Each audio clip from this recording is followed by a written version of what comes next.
Someone here is having patient about the situation. Okay? At tingnan mo, paangat yan. So, this could be you showing the situation or showing someone how patient you are. Pinagpapasensyahan mo siya, pinalalampas mo rito yung mga ginagawa niya ritong mistakes, pinatatawad mo dito, ganun, no? Para lang mapanatili, no, na balanse at paakyat or ma-maintain itong relationship or connection mo or itong sitwasyon na ito. So, let's see. Okay? Pero, sa nakikita ko rito, no, parang nasa uncomfortable ka rito na situation. Kasi itong ibon na to, mga babes, no, hindi ito ibon na panghimpapawid lang eh. Ito yung ibon na pwedeng makalipad, pero most likely, makikita mo siya sa baba. Okay? Itong klase ng ibon. Ito lang magpangalan ito. Pero namumukaan ko tong ibon na to. Familiar siya. Yan. So, let's see.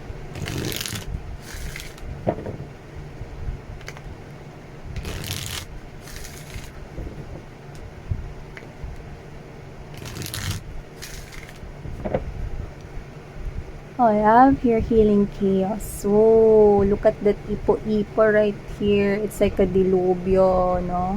But with the butterfly surrounding this chaos here, nakita ko na nag-heal kayo rito. Pero nakita ko rin na sinukuan nyo to. Well, parang you gave naman your fight na dito eh. Binigay mo naman na yung all mo rito. Natuto ka with the butterflies. No? You transform your life right here. Parang na-realize mo rito na hindi ikaw yung dapat magpasensya, hindi ikaw yung dapat na lagi rito nagpapakumbaba, lagi nag-exert ng effort. Yeah, we're hearing that song. You know that song? 'Cause you left me just when I needed you most. Yay! Kaya naman pala, someone left you just, you needed this person most. Yan. Iniwan ka niya dun sa punto na kailangan mo siya. Yan. Pero you stood your ground here. Ang dami na ditong nagbago sa'yo. Ang daming butterflies, so marami ka natutunan dyan. Okay? Sa mala-tornado na yan. So, let's see. Tell me about this person connecting with my collective from here. Tell me about this person.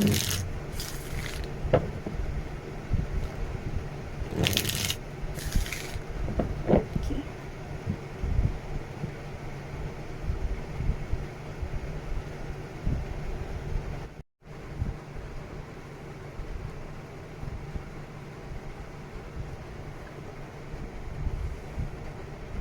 Oh, power in reverse.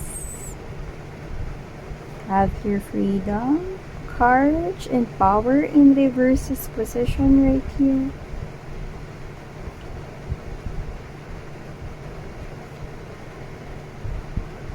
This could be long-term for others of you. Long-term commitment or matagal mong nakilala or nakasama or pinakasamahan tong tao na to. This person is now gaining wisdom.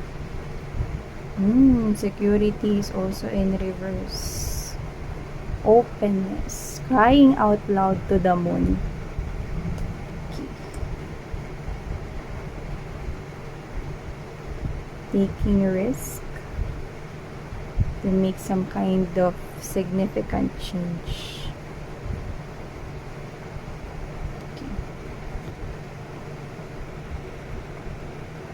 Hey there, collective! Thank you so much sa patuloy at wala po ninyong sawa na pagsuporta sa akin dito sa channel na to at sa mga new subscribers. Hello sa inyong lahat. Ako po si Yan. Thank you so much po, no? At sana magstay kayo dito, new subscribers.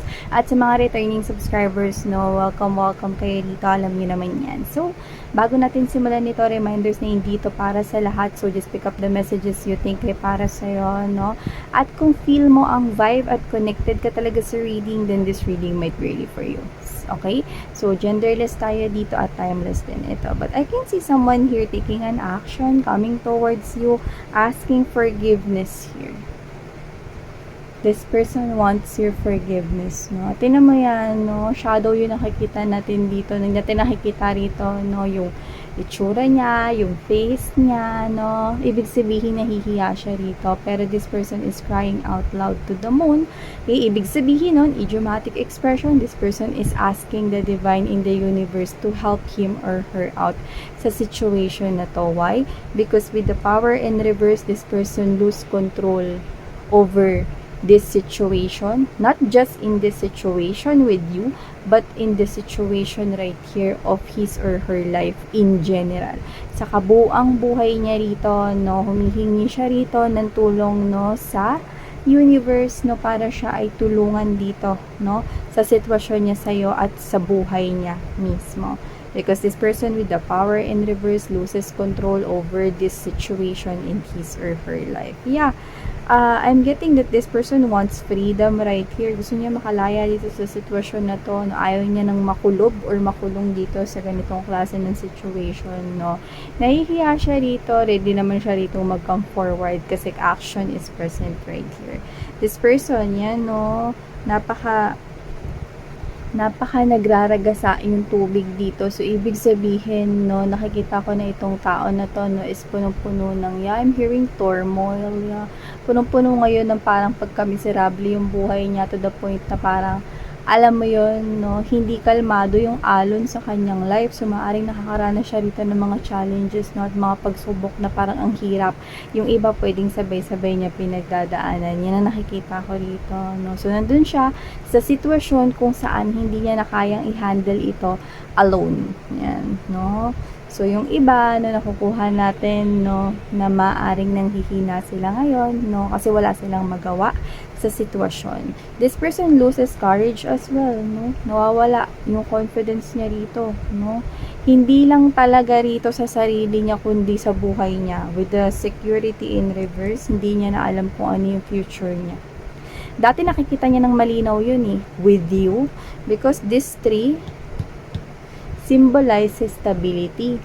Strong, matibay na pundasyon. Kaya nga nabanggit ko kanina, no, na maaring long-term committed kayo sa taong ito in the past, no?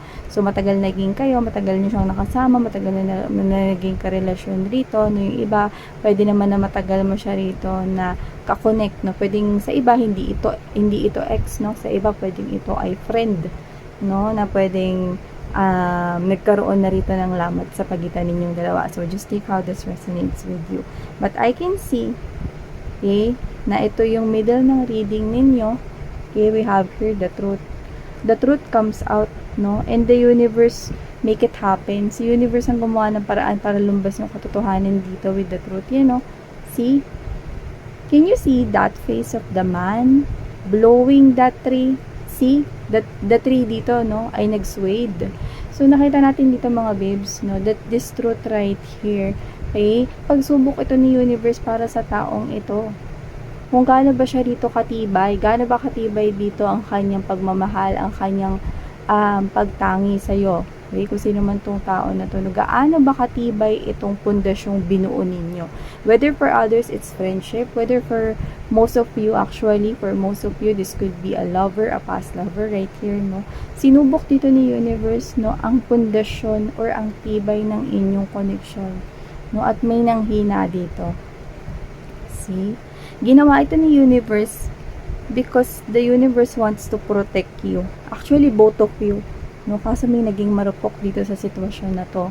May humina ang pundasyon, no, pagtapos rito ng kulog at kidlat, no. Pero kung makikita ninyo, no, nagsisimula rito sumilay ang liwanag, no, parang nagbuo siya rito ng rainbow. Rainbow means hope, 'di ba? Dun sa Bible, no, after that big storm, after that big flood, God, no, showed Noah, no, and his or her family, no, showed them, no, the animals as well, no, pinakitaan silang lahat dito na hindi na mangyayari itong dilubyo na to, no. So it looks like this is a promise right here of miracle and protection. Ibig sabihin, prinotektahan kayo dapat, no. Kung sino dito naging mahina, siyang tanggal para to isang game, no, isa itong laro, no. Ang nakakasad lang dito, no, nung time na yon, ikaw yung naging matibay, ikaw yung lumaban, ikaw yung hindi sumuko sa kanya, no, pero meron ditong bumigay sa pagsubok.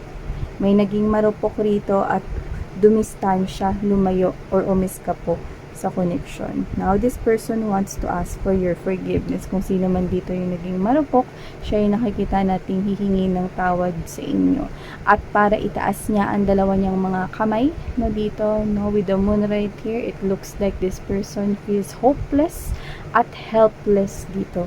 Pwede rin kasi na humihingi siya ng tulong, no, sa mga tao rito, pero wala siya rito mahinga ng tulong, lalo na kung alam nila ang totoong storya or kung ano rito ang totoong nangyari noon, no?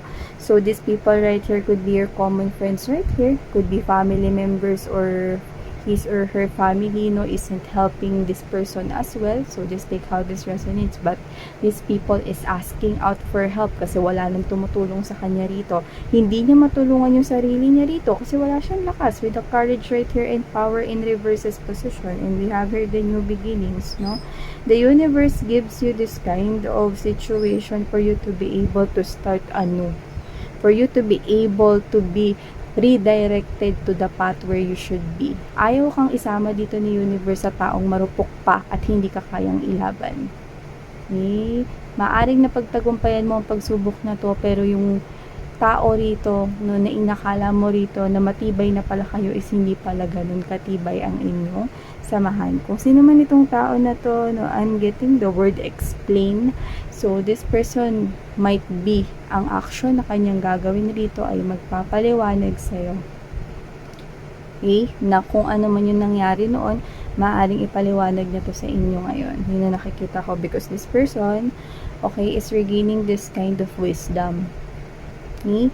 Kung makikita mo, no, ito yung mga marine, no, aquatic resources dito, no. So ibig sabihin hindi mo to makikita sa ibabaw lang, no. Kung hindi kasi sisid ng dagat, hindi makikita ito.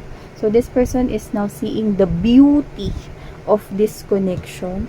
This person is now seeing na stability sa inyo niya natagpuan, no. But this person is also seeing that he or she ruined this connection with you. Sinira niya, sinayang niya, winasak niya, naging marupok siya rito, no? At yun na naging dahilan, no, ng kanya ritong pagbagsak. Yun na nakuha ko rito. It's like this person right here is literal, no, na nakadalam, nakasalampak, no, sa lupa rito, no. You know that type of energy that you just can't go on your day. You just can't do anything. You're so immersed with your emotions and feelings to the point, no, na hindi mo kayang gumalaw, kumilos, ni magwalis, kumain, hindi mo rin kaya rito, no, na parang tulala ka palagi, no, ni isubo yung pagkain, no, hindi mo rin kaya, no. It's like this person right now, yan yung kanyang situation. Someone na nakasalampak sa lupa, someone na pakiramdam niya is bagsak na bagsak siya ngayon, nanlulumo, yun na nakukuha natin dito, nagdarahop ang kanyang kalooban. So yan, yung nagdarahop talagang lalim, no. Kailan ba nating reading yun nakuha, no? Yun lang yung first time na narinig ko yun. Sorry mga babes, no? Ang lalim ng word na yun, no? So yan, ginamit ko siya ngayon. So yan mga babes, nakita ko rito, no, that this person with the security in reverse, oh no, hindi niya alam kung ano na mangyayari sa future niya. Ngayon palang nakikita niya na rito yung future niya, no, is hindi na kasing tibay, no, at hindi na kasing linaw ng kagaya nung noon. And with this openness right here, is like this person is asking now the universe, ano ba yung pwede niya ritong i-barter at ipagpalit kay universe, no? Parang ganun ako sa kanya. Ano ba rito yung kailangan niyang ipagpalit kay universe para lang pagbigyan siya rito na makabalik siya sa buhay ninyo? See? That is the energy of someone na desperado. Yun. Kasi gusto niya ng pagbabago. Kaya magte-take risk siya rito. Kaso ano nga naman ang kayang i-offer ng isang human being, no? With the universe, with the higher power, with the Gaia right here. See? Diba? Pero to the point, ang gusto kong iparating doon, this person is asking that, it is because wala na eh. Wala na siya ritong huling bala. Yun. Diba? With the voyage, gusto niya kayong makasama ulit. Pero this time, gusto niya nang protektahan kayo. Ano, gusto niya na rito na maging totoo rito, no, sa inyo. Gusto niya rito, no, na magbalik kayo, no. Kasi this person finds you as his or her real shelter. Okay? Through the storms right here. Ikaw yung pumotekta sa kanya. Ganyan kayo dati. Dapat parehas kayo rito, di ba? Ng emotions and feelings dati. No? Ikaw yung pumoprotekta kahit ikaw yung mas maliit. No? To the point na hindi ko sinasabi na mas maliit sa life or what. No? Ibig ko sabihin dito, to the point na you give your all even though wala nang matira sa'yo. To the point na maliit na lang yung matira sa'yo. Money, time, effort. Busy ka, nabibigyan mo siya ng time, no? Nilulutuan mo ng food, binabaunan mo rito ng food, mga ganun. Or sinusundo mo pa siya kahit busy ka, no? And you're also neglecting other duties, ganun, no? It's like extracurriculars on your part. But now this person wants to do big things with you. Yan, no? Gusto niya ulit na isama ka rito sa voyage, paglalakbay to ng buhay, no? So, yun nakikita ko rito. Gusto ka niya muli makasama rito at itayo tong puno na to, yung Nara na daw. Yung Nara tree na raw. So, yan mga babes, no? So, meron dito isang tao, no, na nag-iisip rito kung anong pwede niyang ipagpalit kay universe para lang muli kang makasama dito. Alam mo kung ba't ganon? It is because hindi niya na nakikita yung pag-asa from you. Dahil alam niya na pag lumapit siya sa'yo at nag-take action dito, in an instant, sasabihin mo no sa kanya. You're not going back. You're turning your back to this person. You're gonna tell this person right here how angry you are. Lahat na pinagdaanan mo, no, you're gonna tell this person no. Alam niya yun.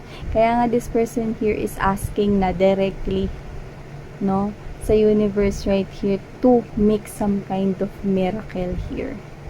Yeah. Kasi wala na nga eh. Hindi niya na rin makita yung pag-asa from you. So, diretso na siya kay universe dito. This person is praying. Okay? Kasi sobrang bagsak na siya ngayon. Yun yung nakikita ko dito. Alright. So, these are all the messages we've got for you, collective. Thank you so much. Sarang hayo, love and life. Ano?